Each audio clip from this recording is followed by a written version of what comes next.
Madame le rabbin. Alors, Stéphanie a dit Madame la rabbine, j'ose Madame le rabbin, chère Delphine. Madame la présidente de la FNSP, chère Laurence. Madame la doyenne du collège universitaire, chère Stéphanie. Madame la directrice de la formation initiale, chère Myriam. Madame la directrice du campus de Paris, chère Anne-Célia. Chères étudiantes, chers étudiants.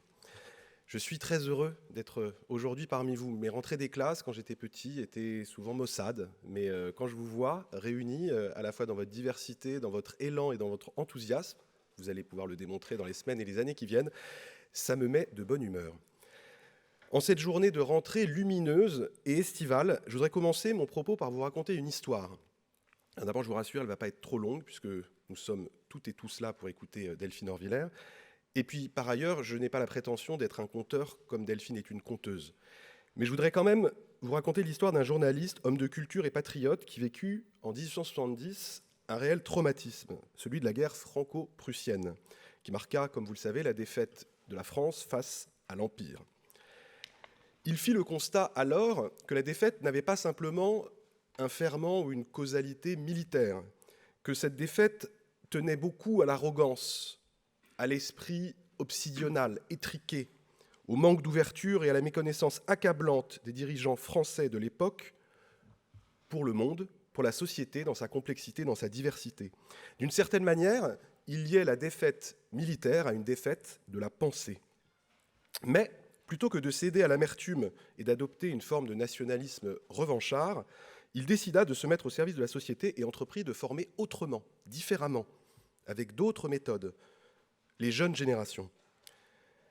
Ceux et celles qui auraient la lourde responsabilité de bâtir l'avenir de la encore balbutiante Troisième République. Vous l'aurez deviné, former des citoyens éclairés, des responsables indépendants et libres, capables d'une action réfléchie et mesurée, c'était le dessein d'Émile Boutmy. Le nom d'Émile Boutmy a aujourd'hui été effectivement un élément très important puisque vous vous trouvez dans l'amphithéâtre Émile Boutmy. Il y a 150 ans, donc c'était la création en 1872, et c'est une année particulière, parce que nous fêtons cette année les 150 ans de Sciences Po, qui s'appelait alors l'École libre des sciences politiques. L'École libre devint en 1945 l'Institut d'études politiques de Paris, désormais appelé Sciences Po. Émile Boutmy était un visionnaire, engagé, optimiste. Il était intimement convaincu que l'enseignement et la recherche pouvaient changer le monde, mais que pour cela, et c'est toujours l'ADN de notre école, et je vous demande de bien réfléchir à cela, qu'est-ce qui fait la différenciation de Sciences Po ? Il y a évidemment une dimension d'interdisciplinarité, mais il y a aussi le fait de mêler toujours le savoir et l'action, d'être dans une forme de dialectique permanente entre le savoir et l'action. Et c'est ça qui va faire la spécificité de vos enseignements, et c'est ça qui va faire aussi la force de votre expérience chez nous. Les lignes de force du projet sont toujours actuelles. D'abord, l'interdisciplinarité. Pourquoi l'interdisciplinarité ? C'est vraiment un des éléments de l'ADN de notre école, parce que le monde est complexe. Parce que ce n'est pas en ayant des œillères disciplinaires que l'on peut appréhender le monde tel qu'il est. Et ce monde est de plus en plus complexe. Il l'était en 1872, je ne vous raconte pas en 2022. Donc, le fait de combiner l'histoire, l'économie, la science politique, le droit, c'est essentiel. Quand d'aucuns parlent de sciences pipeau parce qu'on ne serait pas suffisamment spécialisé, qu'on ne serait pas assez ancré dans une matière à en déceler la granularité fine, je pense que cela se trompe. Aujourd'hui, l'enjeu, c'est bien d'appréhender la complexité du monde par la multi-approche disciplinaire. C'est ça qui est important. Et Émile Boutmy avait cette vision. La deuxième chose, c'est évidemment la comparaison internationale. Il faut s'oxygéner. Il ne faut pas rester franco-français, parisiano-parisien. Nous avons aujourd'hui 50% d'étudiants internationaux à Sciences Po. C'est beaucoup plus que Cambridge, c'est beaucoup plus qu'Oxford. Il n'y a quasiment aucune université internationale qui a 50% d'étudiants étrangers, 180 nationalités. Et ça, c'était aussi la vision d'Émile Boutmy, cet ADN international. Parce que c'est à la fois dans le corps étudiant qui s'oxygène, qui se challenge, mais c'est aussi dans la pensée. On relativise, on se compare, on s'oxygène à travers la différence, à travers l'autre. Et puis, le troisième pilier de la pensée de Boutmy, c'est une formation qui mêle le meilleur des savoirs universitaires et le meilleur de la pratique. Ça, je vous l'ai dit. Enfin, des méthodes d'apprentissage totalement renouvelées. On parle aujourd'hui de reverse pédagogie, de pédagogie inversée. Et Émile Boutmy avait déjà l'intuition de cela. 150 ans plus tard, vous voici aujourd'hui. Et vous voici dans une université qui n'a absolument plus rien à voir, qui n'a déjà plus rien à voir avec ce que j'ai connu il y a un peu plus de 20 ans. Aujourd'hui, il y a 15 000 étudiants à Sciences Po, 1 200 salariés, 280 membres de la faculté permanente, 4 500 enseignants, 100 000 alumni. Vous l'aurez compris, vous rentrez aujourd'hui dans une communauté assez extraordinaire, je ne vais pas vous dire l'inverse, faite de richesse de savoir, de diversité et d'expérience. Vos équipes sur le campus de Paris sont évidemment totalement dédiées pour vous. N'hésitez pas à les solliciter. Votre excellente directrice Anne-Célia Feutry, les équipes du campus et toutes les équipes de Sciences Po sont là pour répondre à vos demandes. Vous êtes votre promotion 503 divers, géographiquement, y compris dans la géographie française, puisque je suis très heureux de vous dire qu'aujourd'hui, les Parisiens représentent 10% des cohortes des admis. À mon époque, c'était plutôt 63%. Et je pense que c'est heureux. Non pas qu'on exclue les Parisiens, mais qu'on aille chercher au plus profond dans le tissu national l'excellence là où elle est. L'excellence là où elle est. On n'est pas bunkérisé ici. On va chercher l'excellence là où elle est, que ce soit à travers les conventions d'éducation prioritaire, qu'on va augmenter de 50% dès l'année prochaine, ou l'ouverture géographique que l'on mène de manière résolue. Vous avez, si vous êtes ici, évidemment toutes les qualités requises pour appréhender et pour réussir votre scolarité à Sciences Po. Je crois qu'il faut vous dire que si nous réussissons bien notre travail, si vous réussissez bien votre travail, vous serez parmi les seuls étudiants à combiner à la fois interdisciplinarité, ouverture internationale, comparatisme, conjugaison de l'expertise professionnelle et des savoirs fondamentaux. Vous serez donc prêts pour les luttes essentielles et existentielles à venir. Parce que vous savez qu'elles sont nombreuses, hein. Et on n'arrête pas de vous dire, je sais que ça peut commencer à vous agacer, on compte sur vous. On compte sur vous. Parce qu'entre les crises sanitaires, la remise en cause de formes de confort géopolitique que l'on avait pu appréhender, il n'y a pas de fin de l'histoire. Le sentiment anti-européen, les populismes, la fracture numérique, la résurgence de pensées sombres sur les cendres de l'histoire, le réchauffement climatique, évidemment, qui sera central aussi dans les enseignements que l'on va vous donner, tout cela vous incombe. Et il n'est plus possible de reporter sur la génération future le poids des décisions et de l'action. D'ailleurs, ce terme de génération future, je pense qu'il faut le bannir. Nous sommes déjà ces générations. Il nous faut désormais agir de manière déterminée, de manière ambitieuse et collective pour inventer demain. Et nombre d'entre vous, par leur militantisme, par leur engagement, ont déjà ce feu. Vous avez déjà ce feu en vous. Et nous, notre tâche, c'est de transformer ce feu, cet engagement, en outil d'action nécessaire et en capacité. C'est aussi pour cela que nous avons fait en sorte, en quelques mois, de renouveler la maquette pédagogique pour vous, les premières années. J'ai demandé à ce qu'un cours obligatoire de 24 heures sur les transformations environnementales vous soit délivré dès janvier, un cours essentiel, fondamental. C'est vrai aussi des transitions numériques, parce que cela relève évidemment d'un sentiment éthique, d'un sentiment d'urgence. Ça relève aussi de prérequis professionnels, parce que dans le monde professionnel dans lequel vous allez être, que vous soyez journaliste, haut fonctionnaire, quelle que soit votre profession, que vous travaillez en entreprise, connaître les enjeux du changement climatique sera clé. Mais ça relève aussi, et je le rappelle, pardon de le rappeler encore, de votre mission qui sera celle de réparer le monde. Alors profitez de tout cela, profitez un peu, beaucoup, passionnément, profitez de toutes les rencontres, de toutes les opportunités, dans toute leur diversité, encore une fois. N'allez pas vers celles et ceux qui vous ressemblent. Ça n'a pas beaucoup d'intérêt. Oxygénez-vous. Faites preuve de curiosité, soyez humble et ne considérez jamais rien comme acquis. Soyez rigoureux et prenez le temps d'être têtu. Découvrez les nombreuses initiatives étudiantes, parce que Sciences Po, c'est de l'enseignement, mais c'est aussi beaucoup de l'engagement. Prenez des risques, soyez ce que vous êtes. Ça passe vite, ça passe très vite. Je vous conseille réellement d'être ancré, de ne pas avoir une pensée qui consisterait, grand 1, à dire « si par certains aspects, grand 2, il n'en demeure pas moins que ». Ça, je pense que c'est à mettre aux oubliettes. Il faut être engagé, avec un propos étayé, mais être ancré dans sa pensée. Cette curiosité intellectuelle, vous allez avoir l'opportunité de la nourrir dès aujourd'hui, dès maintenant, car nous accueillons ce jour, et j'en suis vraiment très, très heureux, à la fois pour moi, mais pour vous, une voix importante de la pensée française, et j'allais dire une voix importante tout court. Elle va marquer le début de votre entrer dans l'enseignement supérieur, et je pense que c'est un moment symbolique avec ce que revêt de force le symbole. Nous avons le plaisir et l'honneur, donc je vous le disais, de recevoir Delphine Orviller pour cette rentrée solennelle. Si nous avons proposé à Delphine de venir, c'est aussi parce que nous pensons, avec Laurence Bertrand d'Orléac et avec la communauté éducative, que nous devons de plus en plus associer les sciences humaines et sociales à ce que l'on peut appeler plus largement les humanités politiques, la littérature, la philosophie.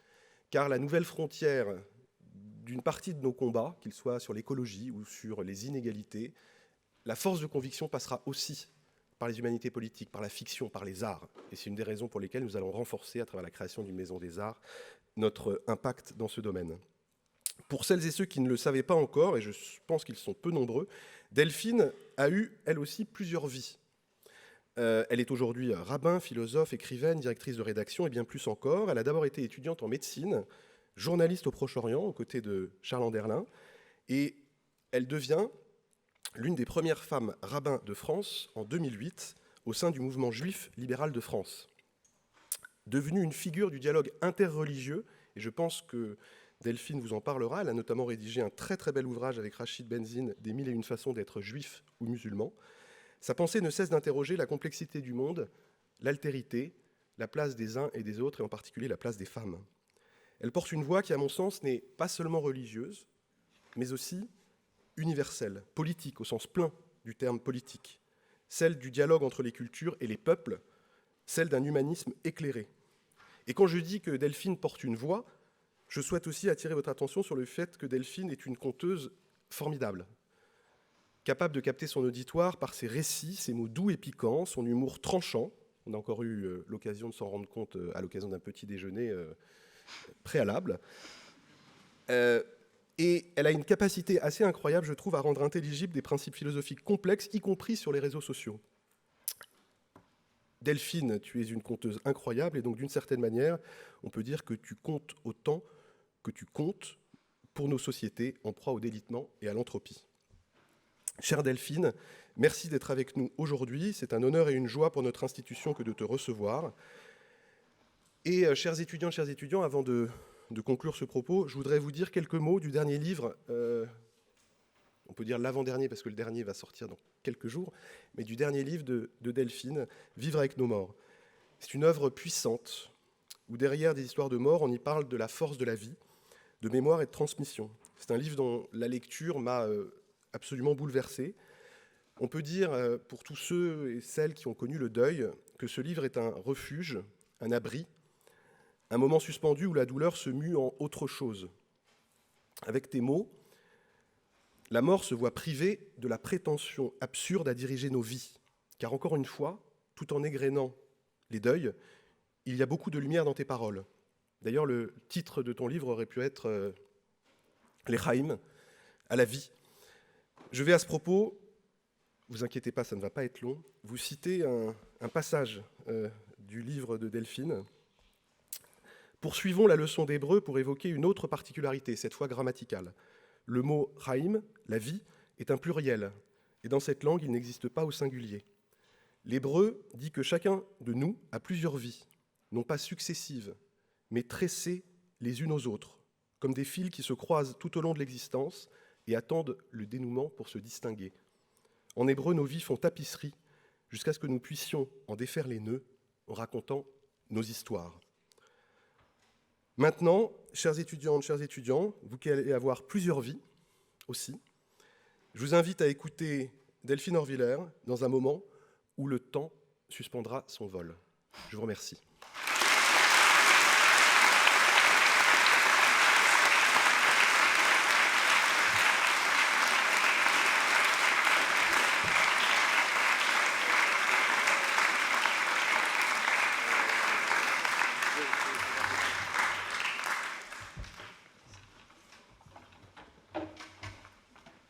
Vous m'abandonnez ? Oui.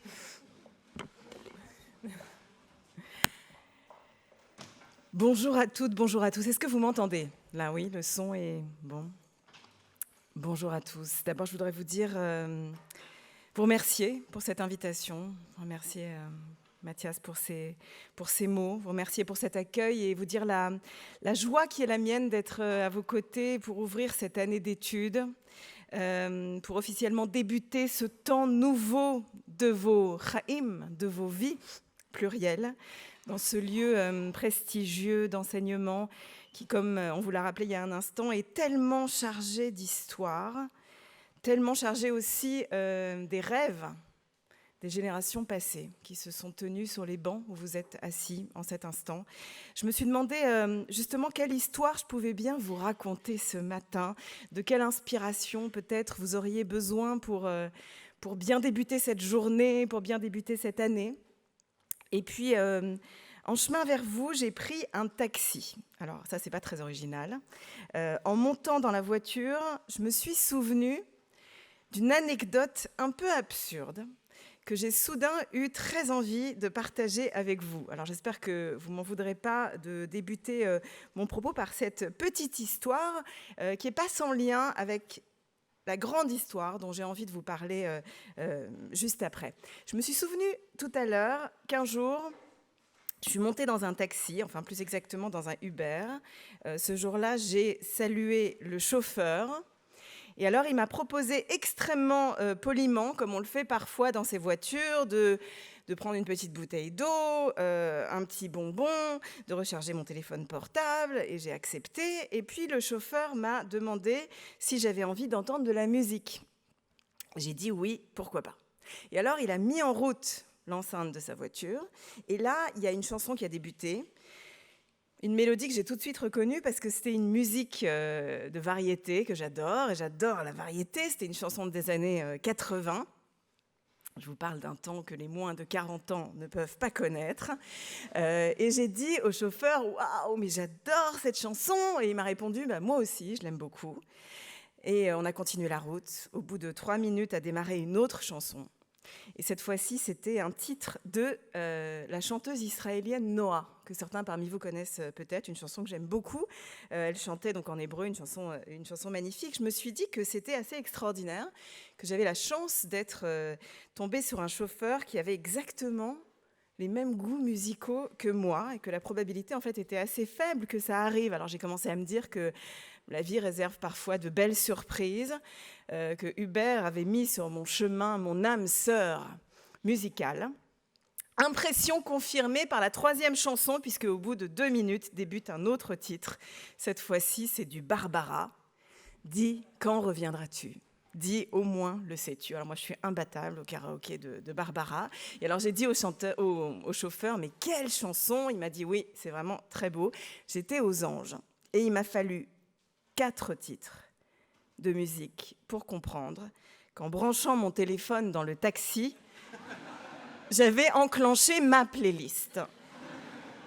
J'étais donc en train d'écouter mes chansons qui étaient sur mon téléphone, tout en croyant que, en fait, tout en étant convaincue que j'avais un lien spirituel hors du commun avec cet inconnu. Pourquoi est-ce que je vous raconte cette histoire ce matin ?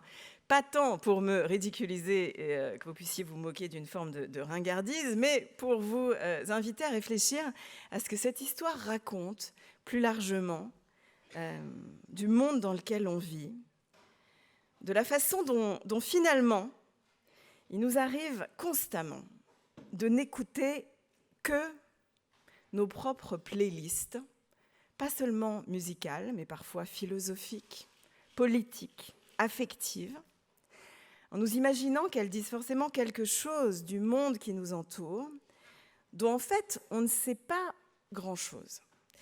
On aimerait parfois croire que les gens autour de nous partagent exactement notre univers ou notre expérience ou parfois notre sensibilité, mais nous nous retrouvons étrangement enfermés, parfois de façon consciente, parfois de façon inconsciente, dans une petite musique qui risque de nous empêcher d'aller à la rencontre véritable d'un autre ou de faire résonner un air qui ne nous serait pas déjà connu. Et cette petite anecdote, pour moi, c'est comme un point de départ pour nous aider à réfléchir à une notion que vous connaissez tous, qui obsède la société dans laquelle on vit et qui hante presque tous les discours autour de nous, que ce soit des discours bien sûr politiques ou religieux et tant d'autres, en fait aucun lieu ou presque n'y échappe. Je veux parler de la question de l'identité, qu'on décline à toutes les sauces.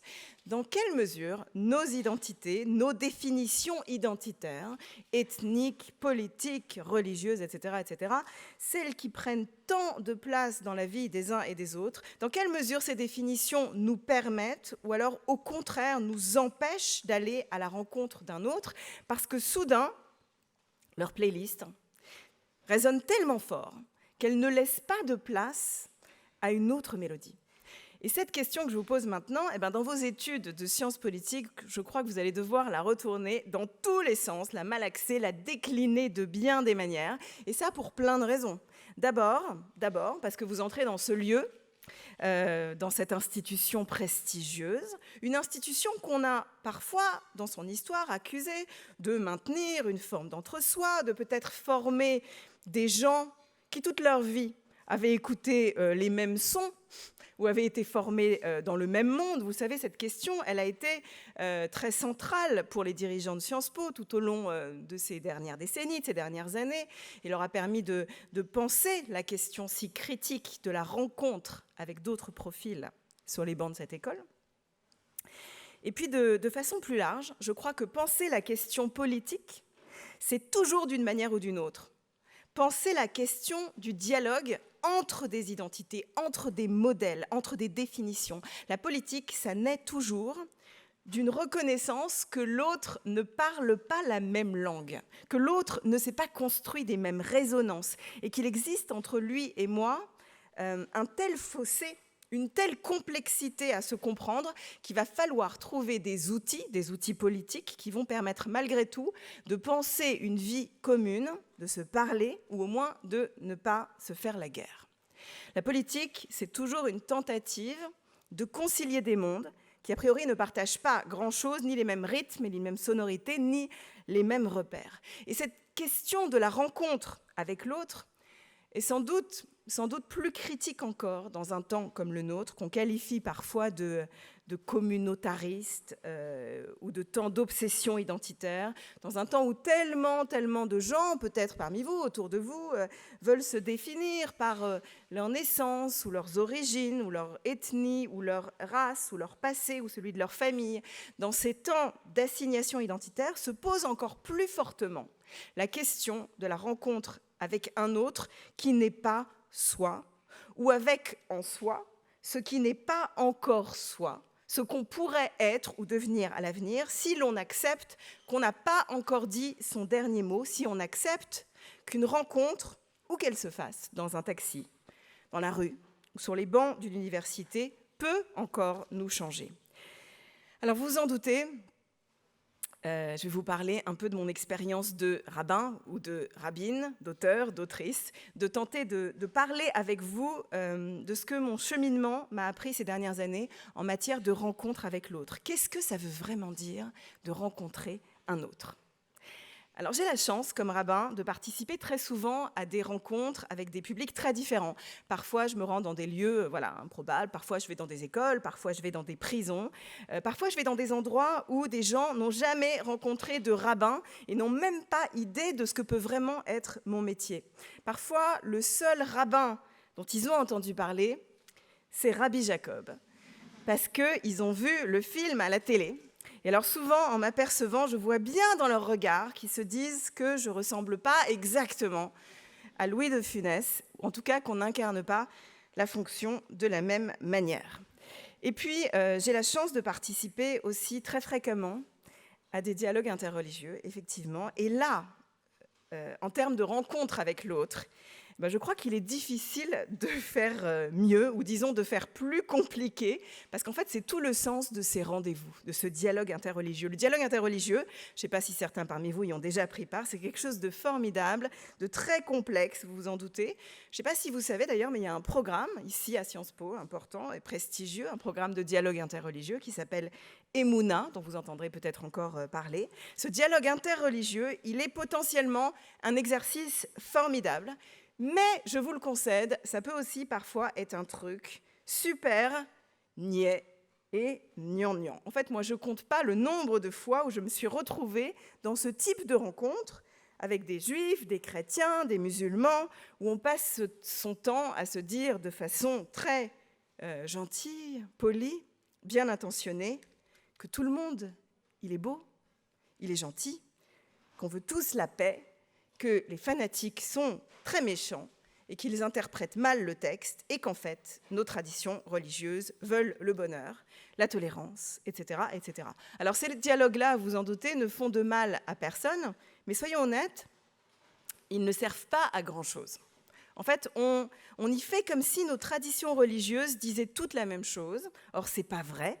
On fait aussi comme si elles ne parlaient que d'une seule voix. Et ça non plus, c'est pas vrai. Comme si elles disaient vraiment toutes la même chose. Si c'était le cas, on n'aurait pas besoin d'être plusieurs. Et si à l'intérieur de chaque tradition, on s'entendait bien, ça se saurait. En fait, ça ne se passe pas du tout comme ça.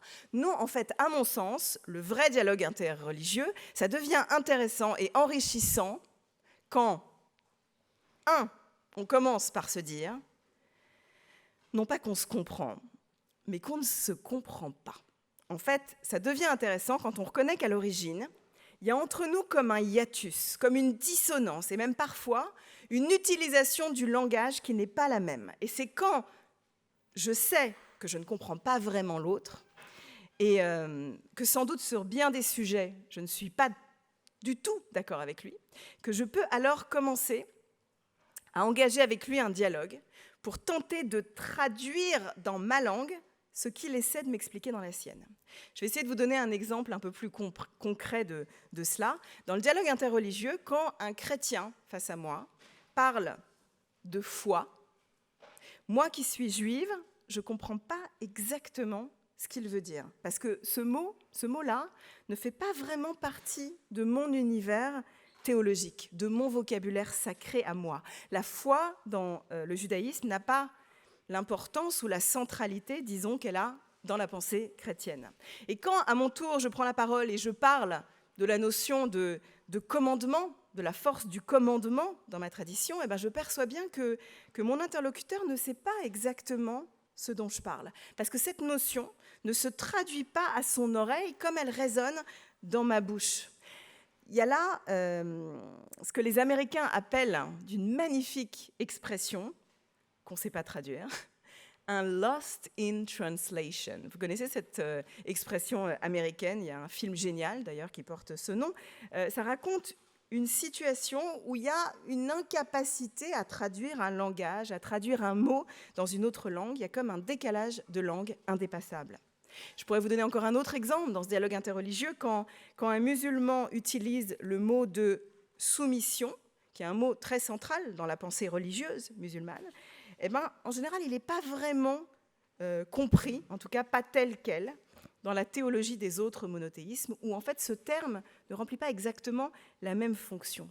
Et dès lors, le dialogue commence. Non pas quand je dis à l'autre, à la manière du général de Gaulle, « je vous ai compris », non, au contraire, quand je lui dis, je ne suis pas bien sûr de capter, je ne suis pas bien sûr de comprendre exactement ce que tu veux dire, alors laisse-moi tenter de traduire dans mon langage, avec ma mélodie affective personnelle, ce que toi tu veux exprimer.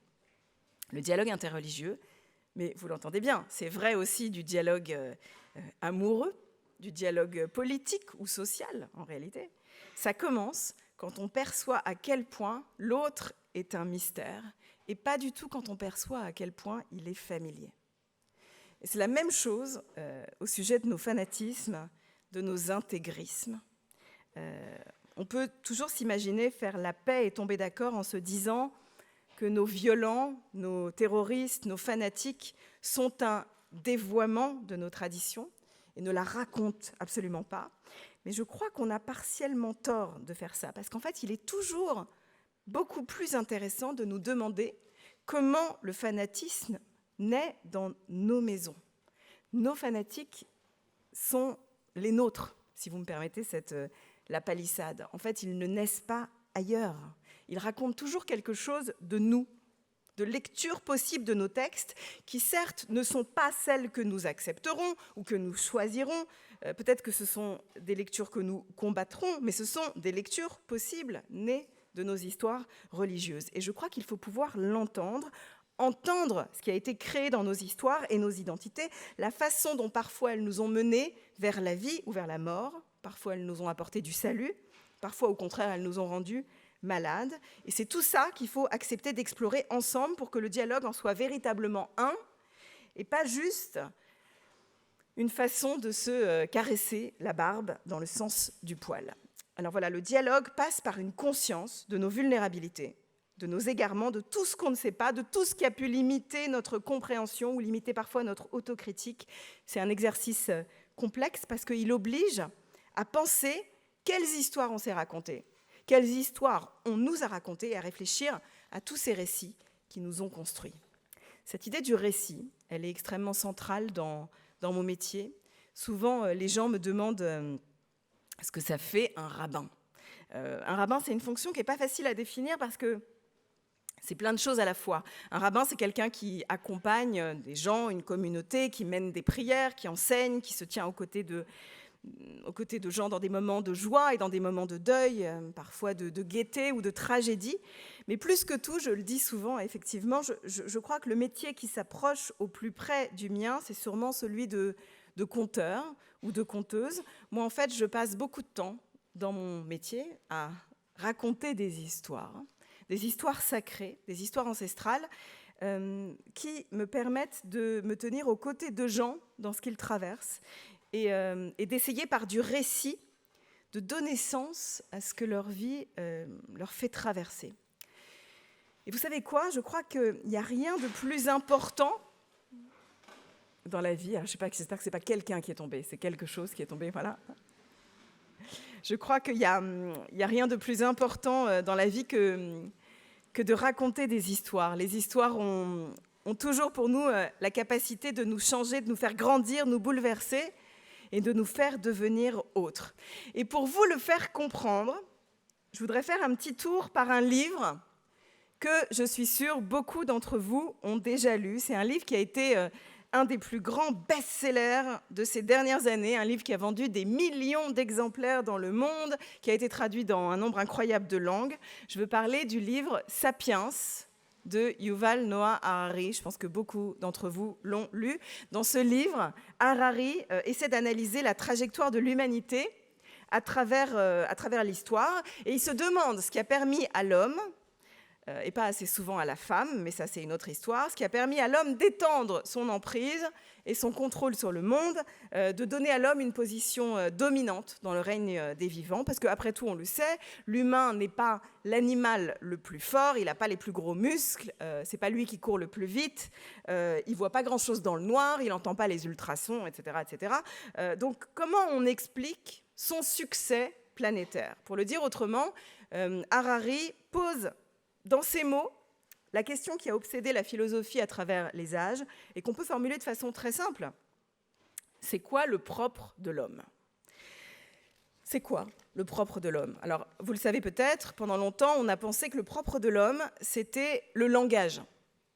Et puis, on a découvert que d'autres espèces étaient capables de communiquer entre elles, parfois de façon très efficace. Vous voyez par exemple la façon dont les abeilles communiquent et coopèrent par le langage de façon extrêmement développée. Donc on voit que d'une certaine manière, le langage n'est pas le propre de l'homme. Alors certains chercheurs se sont dit que peut-être le propre de l'homme, c'était son sens de l'humour. Voilà. Alors cette théorie, elle a tenu le choc jusqu'à ce qu'on découvre que les grands singes savaient très bien se faire des blagues. Et que, par exemple, les orang-outans peuvent tout à fait se chambrer, se faire des pranks dignes de ceux qu'on voit sur TikTok, même peut-être avec beaucoup plus de talent. Donc non, l'humain n'est pas la seule espèce capable de canulars ou de blagues ou de sens de l'humour. Alors d'autres ont suggéré que le propre de l'homme, c'était les rites funéraires. Voilà, moins drôle. Mais la façon dont, depuis toujours, l'homme accompagne ses morts, ritualise le deuil. Peut-être que c'est ça le propre de l'homme. Eh bien, non, ont répondu certains chercheurs, parce qu'ils ont découvert les cimetières d'éléphants. Les cimetières d'éléphants montrent qu'il y a d'autres espèces animales qui ont elles aussi une forme de ritualisation, en tout cas d'accompagnement des morts de leur espèce. Mais alors qu'est-ce qui reste à l'homme ? Est-ce qu'il y a chez l'homme quelque chose de propre, de spécifique qui expliquerait la force de son espèce ? À cette question, Yuval Noah Harari répond de manière assez passionnante et il dit que le propre de l'homme, c'est de croire aux histoires qu'il se raconte.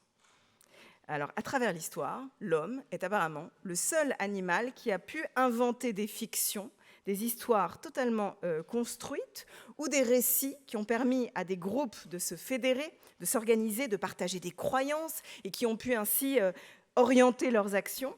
Et on peut comme ça multiplier les exemples de fictions ou disons de structures narratives qui nous ont rapprochés et qui nous ont fait gagner du pouvoir. Par exemple, bien sûr, certains diront les récits religieux, mais aussi l'invention du système bancaire ou les maillots du PSG, enfin plein d'autres choses encore.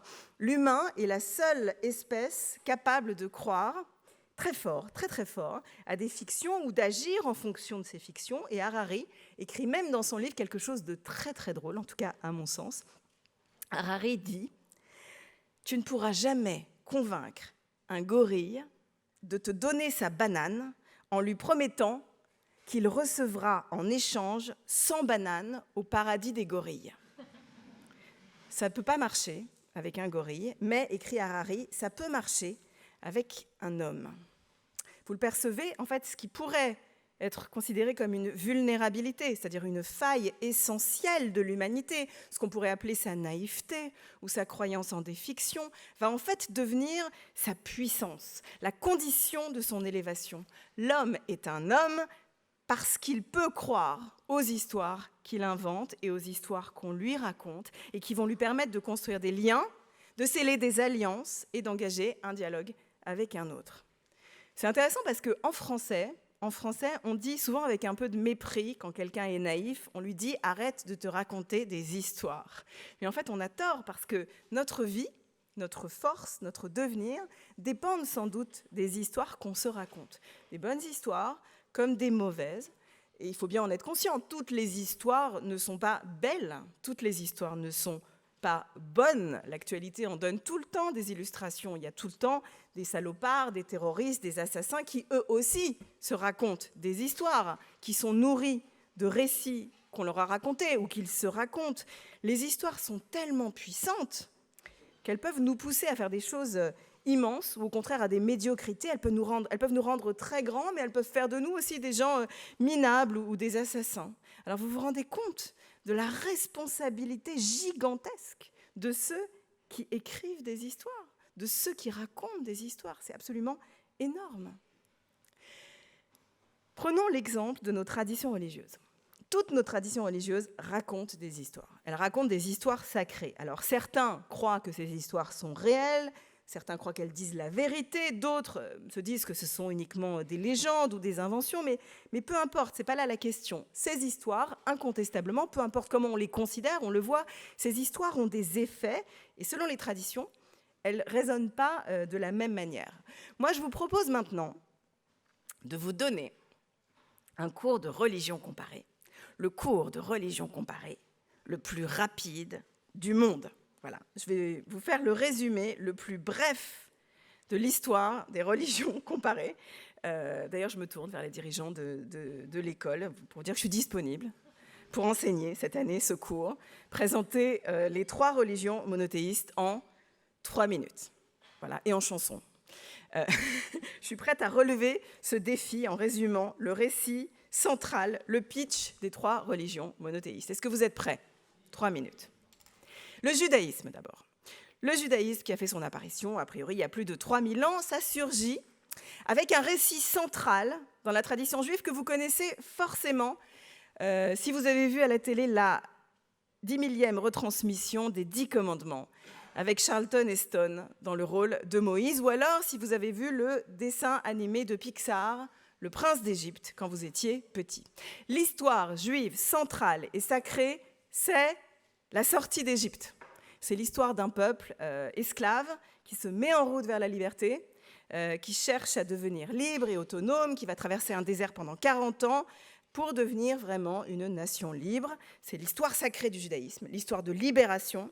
Il s'agit toujours, à chaque génération, de faire comme nos ancêtres et de nous demander comment on pourrait se libérer de nos Égyptes, qui sont nos pharaons qui nous empêchent d'être libres.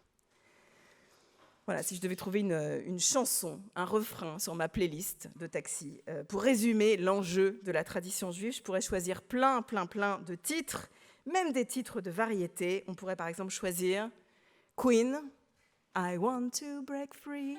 Voilà, je veux me libérer. C'est ça l'histoire la plus sacrée du judaïsme, l'histoire d'une émancipation et d'une sortie d'esclavage.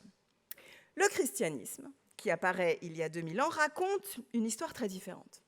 Incontestablement, l'enjeu de la pensée chrétienne repose beaucoup sur la possibilité de revenir à la vie, la possibilité de la résurrection, par la grâce d'un homme, d'un Messie, d'un Dieu qui s'est fait homme et qui va offrir au monde le pardon et l'amour, et grâce à qui tout devient ou tout redevient possible.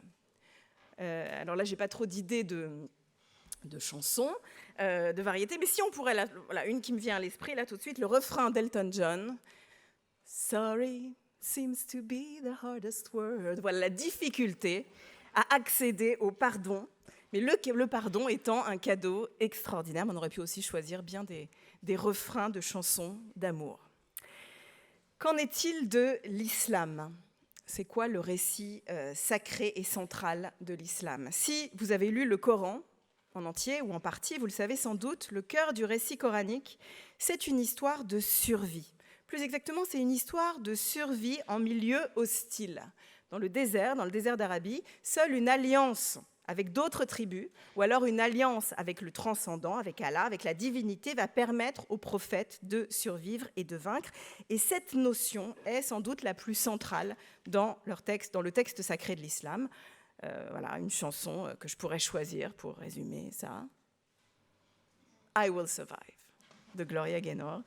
Alors, je ne sais pas si vous êtes plutôt Freddie Mercury, Elton John ou Gloria Gaynor, mais vous le percevez, les trois religions monothéistes ne racontent pas la même histoire, n'utilisent pas les mêmes images, pas les mêmes textes, pas les mêmes récits pour construire leur sacré. Elles choisissent toutes un langage, une musicalité qui leur est propre. La raison pour laquelle elles tiennent, elles perdurent, elles durent, elles restent présentes dans nos sociétés est beaucoup liée à la pertinence de leur histoire. Elles sont toujours sujettes à réinterprétation, mais à travers l'histoire, en chaque lieu et en chaque temps, incontestablement, l'humanité toujours cherchera à se libérer de ses esclavages, à survivre en milieu hostile, ou à obtenir un pardon, ou à se dire qu'il est possible de recommencer.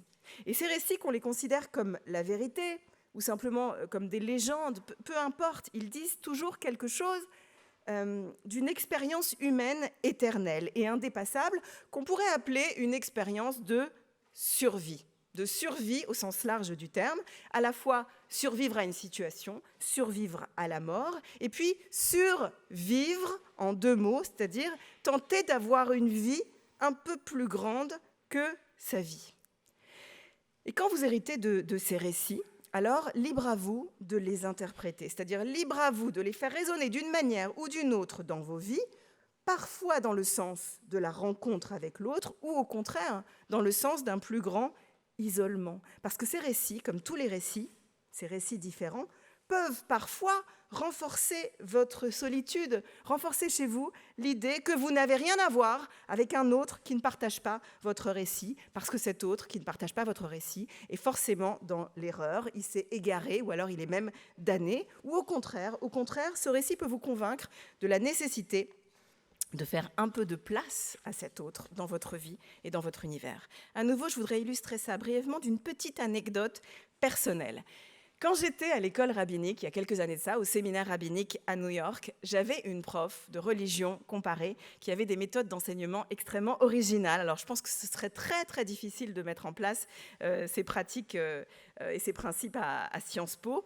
Dans ce cours de religion comparée, nous étions obligés, dans le cadre de nos études, quand on étudiait l'islam, le christianisme, le bouddhisme, l'hindouisme, etc., plutôt que de nous en parler simplement ou plutôt que de nous donner à lire quelques livres, notre prof nous demandait, très original, Elle voulait que le temps de notre étude, on essaye de pratiquer un élément, de mettre en place un rite de la tradition religieuse de l'autre. Par exemple, lorsqu'on a étudié le christianisme, elle nous a demandé de faire l'expérience de nous agenouiller dans la prière, qui est quelque chose que les Juifs ne font absolument jamais dans leur vie liturgique.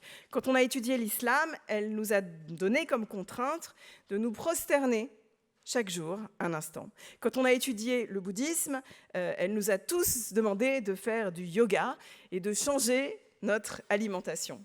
Et je me rends bien compte que les méthodes de cette enseignante étaient un peu controversées, peut-être même que certains aujourd'hui, dans notre contexte de société, qualifieraient son exigence d'appropriation culturelle, d'une certaine manière. Alors je serais ravie d'ailleurs qu'on en parle peut-être tout à l'heure de cette notion qui fascine tellement et interroge. En tout cas, je dois vous dire que moi, je n'ai jamais autant appris que dans ce cours.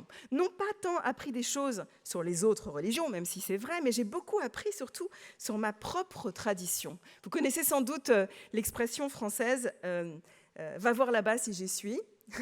Eh bien, en fait, littéralement, notre prof à New York nous disait « va voir là-bas si tu y es ». Ou alors « va voir là-bas qui tu es ».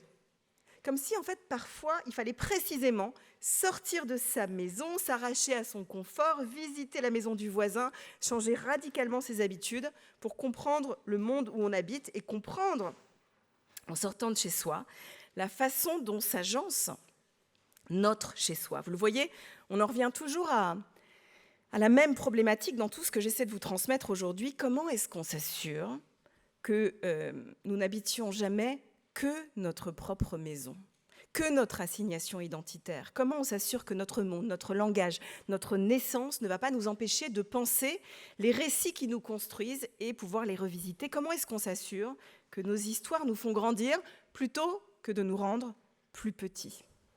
Alors je sais que certains peut-être se disent, peut-être le plus simple, c'est de se tenir à distance de ces histoires, parce que c'est vrai, les religions, la plupart du temps, particulièrement ces dernières années, ne se sont pas illustrées par la grandeur de leur récit, par leur curiosité pour l'autre, mais bien souvent par leur violence ou leur incapacité à faire de la place à l'autre, et particulièrement à cet autre qu'on appelle les femmes.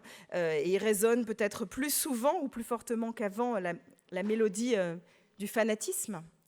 Je vous parlais tout à l'heure du propre de l'homme, de ce qui fonde son existence et son essence. Je crois qu'on peut poser la même question sur le fanatisme. C'est quoi le propre du fanatisme? Et là, je ne parle pas seulement du fanatisme religieux, mais parfois politique, idéologique, qu'importe.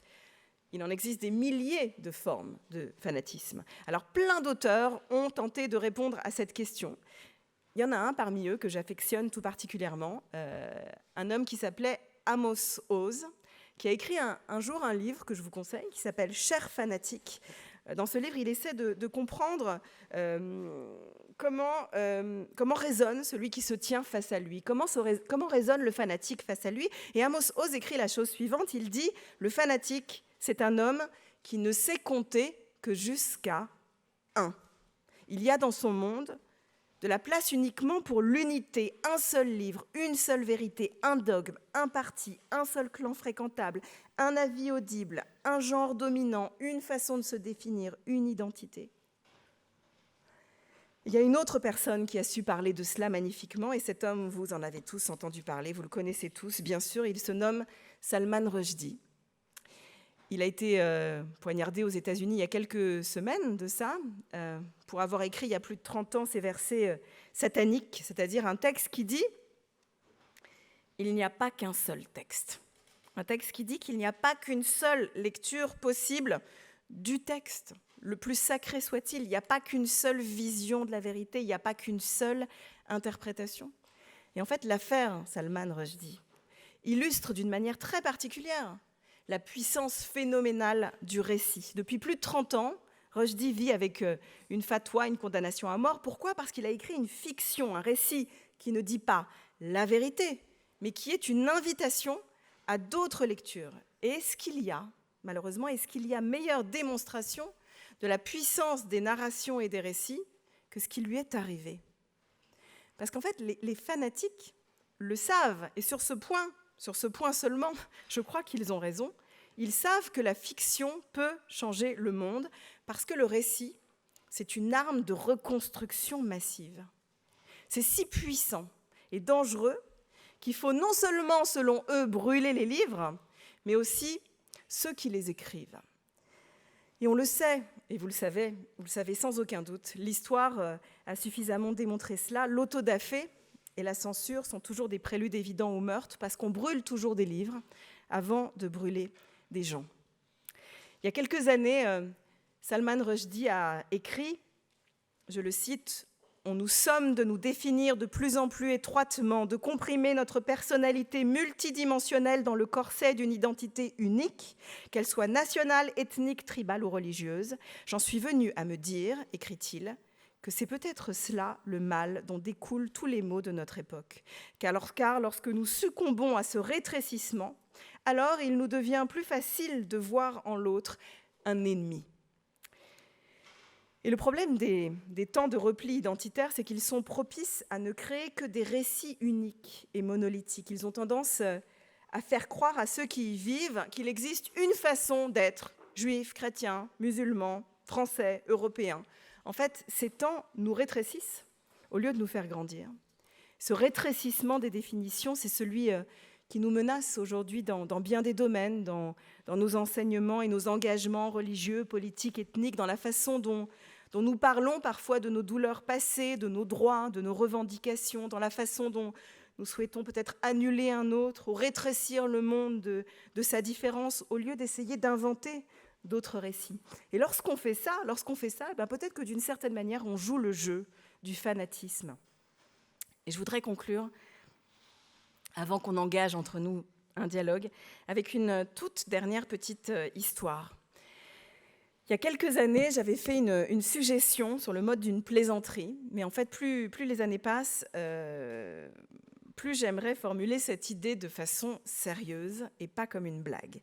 J'avais proposé que, de la même manière qu'il existe dans les calendriers religieux, une fête de la Pâque chrétienne et une fête de la Pâque juive, j'avais proposé qu'on crée une fête laïque qui serait une fête du Pâqueux, qui est une fête dans l'année, une journée où l'on se souviendrait qu'on n'est pas que notre naissance, pas que notre religion, notre origine, notre ethnie, notre héritage, notre ADN, nos convictions, pas que des Parisiens, pas que des provinciaux, pas que des étudiants à Sciences Po. Et alors, dans le plus que un, dans cette complexité des ancrages, on peut habiter le monde. On peut y écouter des nouvelles playlists, des morceaux totalement inconnus qui, peut-être, pourraient nous plaire. Alors, chers amis, bienvenue à bord d'un véhicule rue Saint-Guillaume. J'espère que vous êtes confortablement installés. La course devrait durer 3, 4, 5 ans, peut-être plus. Qu'importe, vous avez la possibilité de demander une petite bouteille d'eau, un bonbon, de charger vos téléphones portables, tant que vous vous assurez d'écouter la playlist de quelqu'un d'autre, juste histoire de voir à quel point ça pourrait vous faire grandir. Merci à vous.